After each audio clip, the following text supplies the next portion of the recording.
Bonsoir à toutes et à tous. Donc, chronique 209. Et dans cette chronique, je vais rafraîchir la mémoire de ceux qui, effectivement, voient dans Erdogan, et suivez mon regard, comme étant, effectivement, une victime du fait de son islamité, et je ne vais pas mâcher mes mots. Je voudrais leur rappeler quand même que Erdogan, bien qu'opportuniste, tantôt américain, tantôt poutinien, rappelez-vous un petit peu de son, je dirais, de sa situation dans laquelle il se trouvait à un moment donné, où les Américains, plus exactement les démocrates américains, ont voulu se passer de ses services, et ils lui ont organisé un coup d'État manqué, et à ce moment-là, bien entendu, il fut coalisé avec les Américains. Du jour au lendemain, il a demandé l'aide de la Russie, Russie qu'il combattait en Syrie. Bon, bref, ce personnage en est plus, je dirais, à une contradiction près. Alors je voudrais quand même préciser que depuis sa création, on parle de la Turquie, on a tendance à l'oublier, la sécurité de la République de Turquie a été dictée par deux éléments principaux: la géographie et les liens de longue date avec ses pays voisins.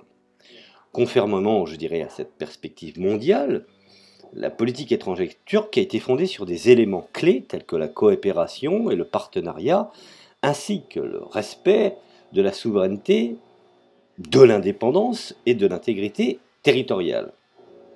Par conséquent, établir et maintenir des relations, je dirais, avec d'autres pays dans un cadre tout à fait défini, qui est de promouvoir la coopération régionale et internationale par le biais des programmes bilatéraux et multilatéraux.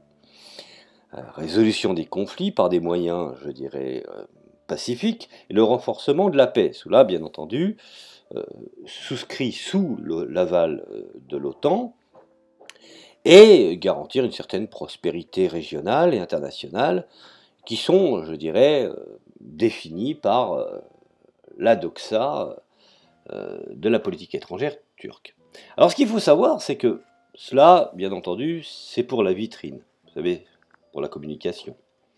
Alors au lendemain de la Seconde Guerre mondiale, la Turquie, je dirais, a fait le choix historique de se ranger du côté du bloc occidental. Et cette politique a conduit la Turquie à devenir membre de l'OTAN le 18 février 1952. Et depuis lors, l'OTAN est la pierre angulaire de la politique de défense et de la sécurité de la Turquie. Le protocole concernant l'adhésion de la Turquie à l'OTAN a été signé le 17 octobre 1951. Et la loi sur l'adhésion de la Turquie au traité de l'Atlantique Nord a été approuvée le 18 février 1952 et la Turquie est devenue membre de l'OTAN par, je dirais, par simple fait. Alors, je vois bien que même certains ne sont pas cachés de célébrer effectivement les différents anniversaires de l'adhésion de la Turquie à l'OTAN.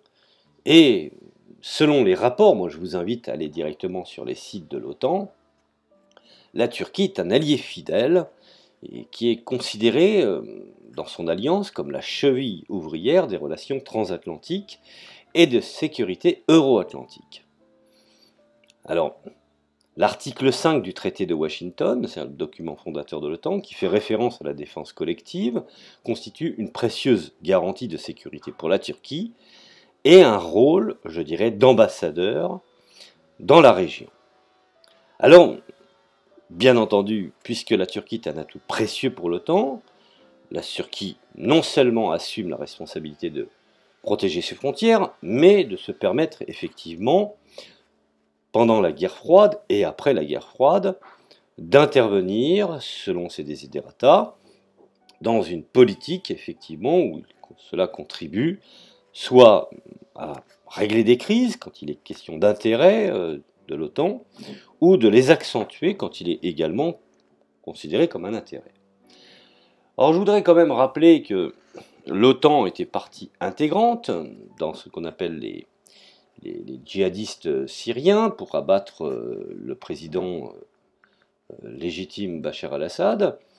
On le voit, même si beaucoup, il suffit d'aller sur les documents déclassifiés de la CIA ou également certains, je dirais, médias assez intéressants qui donnent des informations. Certains sont en train de nous vendre effectivement du complotisme ou de fake news, mais on sait que le nombre de morts de mercenaires, et ça, la plupart des médias qui ne sont pas mainstream l'avouent éventuellement, c'est sur les chiffres effectivement qu'il y a peut-être des accords, mais on sait que le nombre des mercenaires syriens soutenus par la Turquie est en augmentation. Ils ont été jetés dans les batailles acharnées du Haut-Karabakh, aux côtés de l'Azerbaïdjan contre l'Arménie. La Turquie, effectivement, est une pièce maîtresse de l'OTAN dans la région, mais n'oublions pas également que l'Azerbaïdjan a signé des accords avec l'OTAN. Alors, le nombre de mercenaires soutenus par la Turquie, qui ont été tués sur les lignes de front du Haut-Karabakh, est passé à 72. En revanche, le gouvernement turc prépare un nouveau lot de combattants syriens envoyés en Azerbaïdjan dans ce qu'on appelle les prochaines décennies. Alors, on sait que les sociétés de sécurité turques et les services de renseignement turcs continuent de transférer et de former un grand nombre de combattants et des factions soutenues par la Turquie afin de rejoindre les combats en Azerbaïdjan. Il convient, je dirais, de noter que le nombre de combattants arrivés en Azerbaïdjan est passé, je dirais, à peu près de 1200, principalement des gens d'origine turkmène. Alors, effectivement, il suffit d'aller glaner sur les médias, je dirais, les médias de la CIA, pour s'apercevoir qu'ils ne cachent pas, je dirais, leur positionnement en faveur de l'Azerbaïdjan, et plus particulièrement de leur pion, qui est la Turquie d'Erdogan. Par le biais aussi également de son idéologie des frères musulmans, passant par le Qatar étant un allié des États-Unis, il est bien évident que tout ce petit monde s'y retrouve. Donc, je voulais recadrer un petit peu les choses et de remettre en évidence ce qui est d'une façon factuelle, ou ce qu'on pourrait qualifier de formel. La Turquie, membre de l'OTAN, elle est habilitée, effectivement, elle a un mandat, elle fait ce qu'elle a décidé, et si elle désire, effectivement, selon, je dirais, sources sûres, petit à petit intervenir au Karabakh, elle le sait qu'elle ne peut pas le faire directement. Il faut qu'elle s'appuie à la fois sur un État-écran et sur ce qu'on appelle des mercenaires. C'est une logique de guerre qu'on appelle asymétrique, qui est d'une évidence, je dirais, tellement récurrente que la contester, à mon sens, c'est soit de l'ignorance ou soit de l'irresponsabilité. Bref, je tenais à faire je dirais, ce